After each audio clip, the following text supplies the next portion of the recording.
فرما رہے ہیں حمد و ثنا اللہ ہی کے لیے ہے، ساری خیریں، ساری عطائیں، ساری ہدایت اللہ کے فضل ہی سے ملتی ہیں۔ میں گواہی دیتا ہوں کہ اللہ کے سوا کوئی الہ نہیں ہے، میں اس کا شکر ادا کرتا ہوں، ہمیں جتنی نعمتیں ملتی ہیں وہ اللہ ہی کی طرف سے ہوتی ہیں۔ میں گواہی دیتا ہوں کہ اللہ کے سوا کوئی الہ نہیں ہے، واحد ہے، کوئی شریک نہیں ہے، اسی نے ہمیں پیدا کیا، رزق دیا، اسی نے ہمیں ہدایت دی، ہمیں توفیق مل ہی نہیں سکتی سوائے اللہ تبارک و تعالیٰ کی توفیق سے۔ میں گواہی دیتا ہوں کہ ہمارے نبی سیدنا محمد صلی اللہ علیہ وسلم اللہ کے بندے اور رسول ہیں، اللہ نے حق کے ساتھ آپ کو بھیجا، بشیر بنا کر، ڈرانے والا بنا کر۔ اللہ تبارک و تعالیٰ کی رحمتیں، برکتیں اور سلامتی ہوں آپ صلی اللہ علیہ وسلم پر، آپ صلی اللہ علیہ وسلم کے صحابہ کرام پر، جنہوں نے اللہ کے ساتھ کیا گیا وعدہ سچ کر دکھایا۔ اللہ نے ان کے اعمال کو قبول کیا اور ان سے راضی بھی ہو گیا۔ اے لوگو، میں اپنے آپ کو اور آپ سب کو اللہ سے ڈرنے کی نصیحت کرتا ہوں۔ سب سے سچی نصیحت جو سب سے عظیم اثر بھی رکھتی ہو اور نفع رکھتی ہو، وہ تقویٰ کی نصیحت ہے۔ میں اپنے آپ کو اور آپ سب کو اسی کی نصیحت کرتا ہوں۔ اے لوگو جو ایمان لائے ہو، اللہ سے یوں ڈرو جیسے اس سے ڈرنے کا حق ہے۔ تم کو موت کا وقت اسی حال میں آئے کہ تم مسلمان ہو۔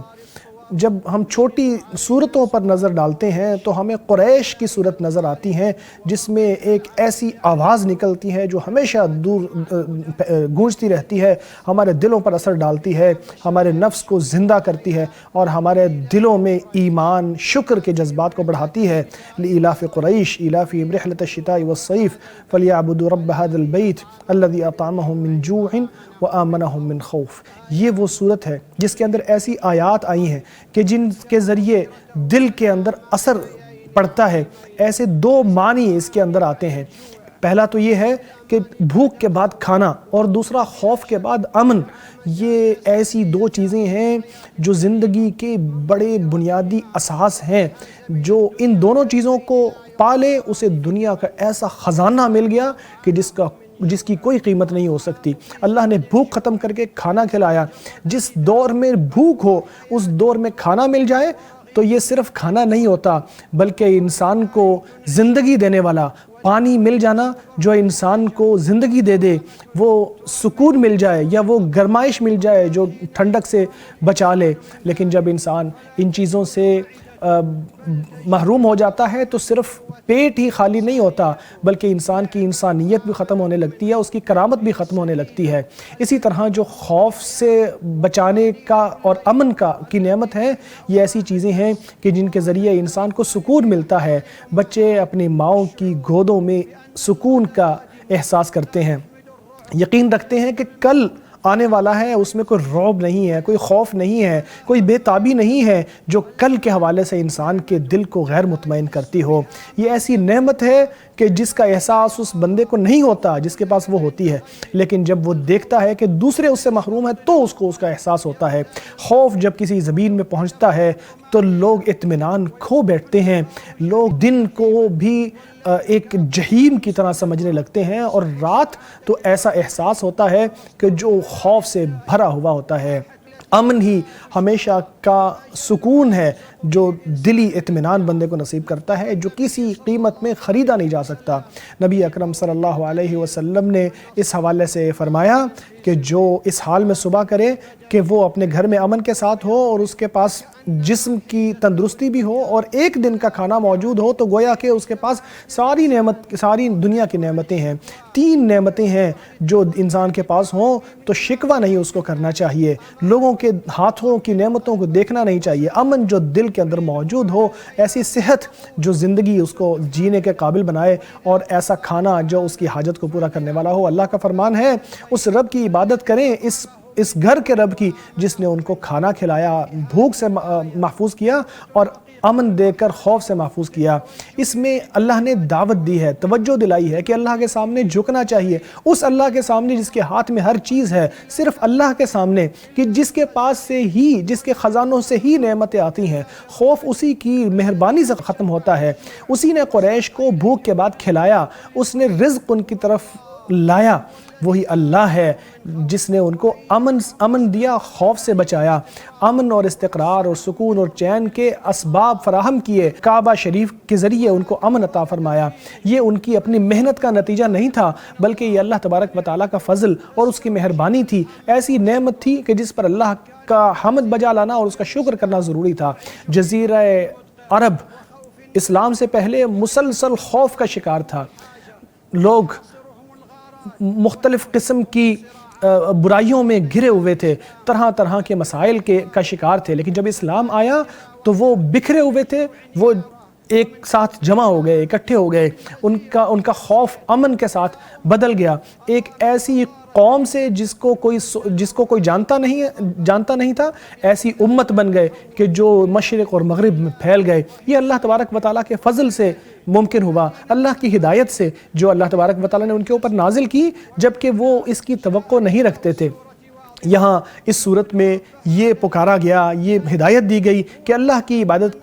کرو جو اس گھر کا پروردگار ہے، جس نے ہدایت دی ہے، جس نے کرم نوازی فرمائی ہے، جس نے نعمتیں دی ہیں۔ اللہ تبارک و تعالیٰ نے جس کو امن عطا فرمایا ہے، خوف سے بچایا ہے، جس کو کھانا کھلایا ہے، جس کو بھوک سے بچایا ہے، اس کو چاہیے کہ وہ ان ساری نعمتوں کو دیکھتے ہوئے اللہ تبارک و تعالیٰ کا شکر ادا کرے اور اس نعمت کی عظمت کا احساس کرے اور ان کے مقابلے میں مکمل شکر ادا کرے اور ان کی حفاظت کے لیے مسلسل شکر ادا کرتا رہے تاکہ ان کی حفاظت ہو۔ اس طرح چاہیے کہ ان نعمتوں کا ذکر کیا جائے، ان کو بھلانا نہیں چاہیے۔ اسی طرح جو نعمتیں ملتی ہیں ان کو یاد رکھنا چاہیے،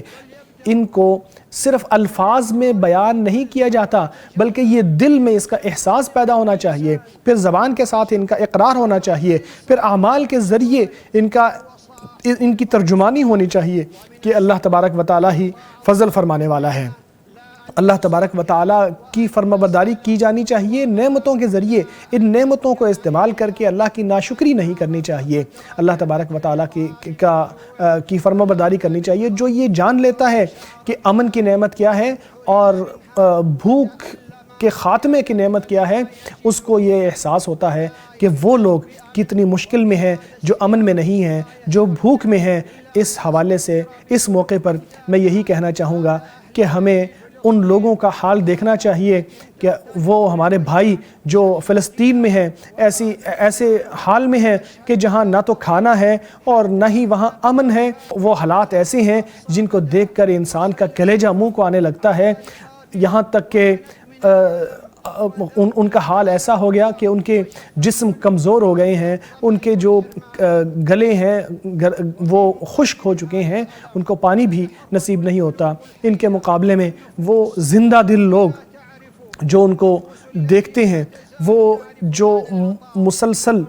ان کی مدد کرنے کے لیے اپنا ہاتھ بڑھانے والے ہیں، ان کو کھانا بھی پیش کر رہے ہیں، فراہم کر رہے ہیں، پانی بھی ان تک پہنچا رہے ہیں، ان لوگوں کی نصرت کے لیے، ان کی مدد کے لیے کہ جن کو زندگی کی بنیادی ضروریات سے بھی محروم کر دیا گیا تھا۔ یہ وہ وقت ہے جس میں صبر کا امتحان ہوتا ہے، جس میں نیتوں کو آزمایا جاتا ہے۔ ہمیں اس معاملے میں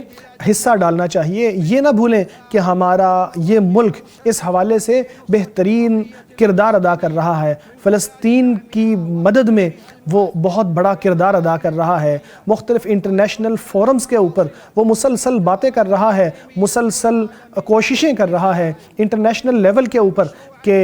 فلسطینی لوگوں کی ان کے جو شرعی حقوق ہیں ان کو فراہم کیا جا سکے۔ اللہ تعالیٰ کا فرمان ہے، پاک ہے وہ رب جس نے اپنے بندے کو مسجد حرام سے مسجد اقصیٰ تک راتوں رات لے گیا، جس کے گرد ہم نے برکتیں نازل کی ہیں تاکہ ہم اس بندے کو اپنی نشانیاں دکھائیں۔ یقیناً وہی سننے والا اور دیکھنے والا ہے۔ میں اسی پر اکتفا کرتا ہوں، اپنے لیے، آپ کے لیے اور تمام مسلمانوں کے لیے اللہ سے معافی مانگتا ہوں۔ آپ بھی معافی مانگو، وہ معاف کرنے والا اور رحم فرمانے والا ہے۔ ناظرین، پہلا خطبہ مکمل ہو گیا ہے، دوسرا خطبہ شروع ہوتا ہی جیسے ہی ہوگا تو اس کا ترجمہ بھی انشاءاللہ ساتھ ساتھ ہی آپ سن پائیں گے۔ حمد و ثنا اللہ ہی کے لیے ہے۔ اللہ سے بچنے کا کوئی راستہ نہیں ہے سوائے اسی کی طرف جانا، اس کی تقدیر سے بچنے کا کوئی راستہ نہیں ہے سوائے اس کی رحمت کے اور اس کی طرف رجوع کرنے کے۔ میں اللہ کے حمد و ثنا بیان کرتا ہوں اور اس کا شکر ادا کرتا ہوں ان نعمتوں پر جو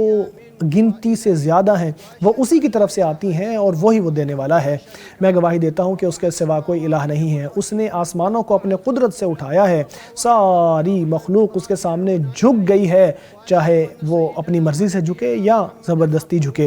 میں گواہی دیتا ہوں کہ محمد صلی اللہ علیہ وسلم اللہ کے بندے اور رسول ہیں۔ انہوں نے توحید کی طرف، اللہ کی طرف رجوع کرنے کی طرف لوگوں کو بلایا۔ اللہ کی رحمتیں ہوں آپ صلی اللہ علیہ وسلم پر، اہل بیت پر اور صحابہ کرام پر، جنہوں نے آپ کی بیعت کی تھی سمع اور اطاعت پر اور آپ کے نقش قدم پر چلے اور اس کی طرف لوگوں کو بلاتے بھی رہے۔ میں اپنے آپ کو اور آپ سب کو اللہ سے ڈرنے کی نصیحت کرتا ہوں۔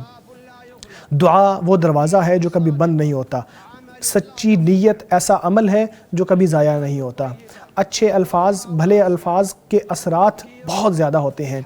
یاد دہانی جو اہل غزہ کے حوالے سے کرائی جائے ایسی چیز ہے کہ جو ضمیر کو جھنجھوڑنے والی چیز ہے۔ ہر شخص کا اپنا حصہ ہے، جو اس میں جتنا حصہ ڈال دے، جو شعور کو بیدار کر دے اس نے اس معاملے میں حصہ ڈال لیا، جس نے دعا کر لی اس نے بھی اپنا حصہ ڈال لیا، جس نے یاد دہانی کرا دی اس نے بھی حصہ ڈال دیا۔ اللہ کا فرمان ہے جب میرے بندے میرے بارے میں پوچھے تو ان کو بتا دو کہ میں قریب ہوں، جب پکارنے والا پکارتا ہے تو میں اس کی پکار سنتا ہوں۔ اگر آپ دعا کے سوا کچھ نہیں کر سکتے جو رات کے وقت اٹھ کر سچے دل سے کی جائے تو آپ ضرور ایسے دعا کرو جیسے آپ چاہتے ہو کہ آپ کے لیے کوئی دعا کرے جب آپ مشکل میں ہو۔ اے اللہ ان کا بن جا، ان کا ساتھ دینا، اے اللہ اپنے سوا کسی کے حوالے ان کو کبھی نہ کرنا، اے اللہ مظلوم لوگوں کے مددگار، اے مظلوم لوگوں کے مددگار، اے دعا قبول کرنے والے، اے بہت بخشنے والے، ہمارے فلسطینی بھائیوں کی مدد فرما دے، ان کی مدد فرما دے، ان کی نصرت فرما دے، اے اللہ ان کی نگہبانی فرما، اے اللہ ان کی مدد فرما دے، اے اللہ وہ بھوکے ہیں، اے اللہ ان کو کھلا دے، اے اللہ وہ ڈر کا شکار ہیں ان کو امن نصیب فرما دے، اے اللہ وہ بکھر گئے ہیں ان کو جمع فرما دے، اے اللہ وہ کمزور ہیں ان کو طاقت عطا فرما دے،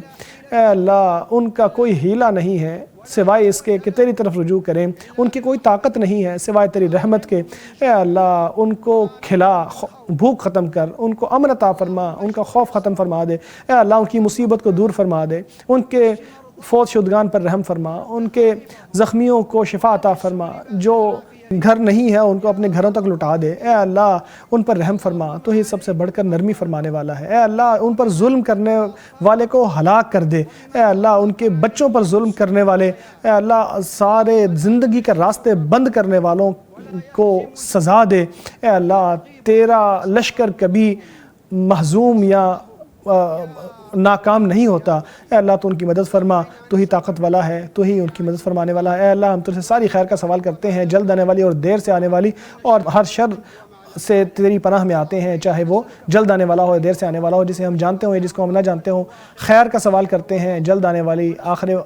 دیر سے آنے والی جامع خیر کا سوال کرتے ہیں، اور جنت کے اعلیٰ درجات کا سوال کرتے ہیں۔ اے اللہ اس ملک کی حفاظت فرما، اے اللہ اس ملک کی حفاظت فرما، اس کی نگہبانی فرما، اے اللہ اس کی سرحدوں کی حفاظت فرما، اے اللہ اس کی سرحدوں کی حفاظت فرما، کثرت سے درود و سلام بھیجو سراج منیر محمد صلی اللہ علیہ وسلم پر، جن پر درود و سلام بھیجنا کفارہ ہے، جن سے بہت گناہ بخشے جاتے ہیں۔ اللہ نے اس کا حکم آپ کو قرآن کریم میں دیا، فرمایا اے لوگو جو ایمان لائے ہو تم ان پر درود و سلام بھیجو۔ اے اللہ خادم حرمین شریفین کو ان کاموں کی توفیق عطا فرما جن سے تو خوش اور راضی ہوتا ہے، اس کے ولی عہد کو ان کاموں کی توفیق عطا فرما جن سے تو خوش اور راضی ہوتا ہے، دونوں کے ذریعے اسلام اور مسلمانوں کو عزت عطا فرما۔ اے اللہ تمام مسلمان حکمرانوں کو کتاب و سنت پر عمل کرنے کی توفیق عطا فرما، اپنے بندوں کے لیے ان کو رحمت بنا۔ اے اللہ ہمیں دنیا میں بھی بھلائی دے اور آخرت میں بھی بھلائی، اور ہمیں آگ کے عذاب سے بچا لے۔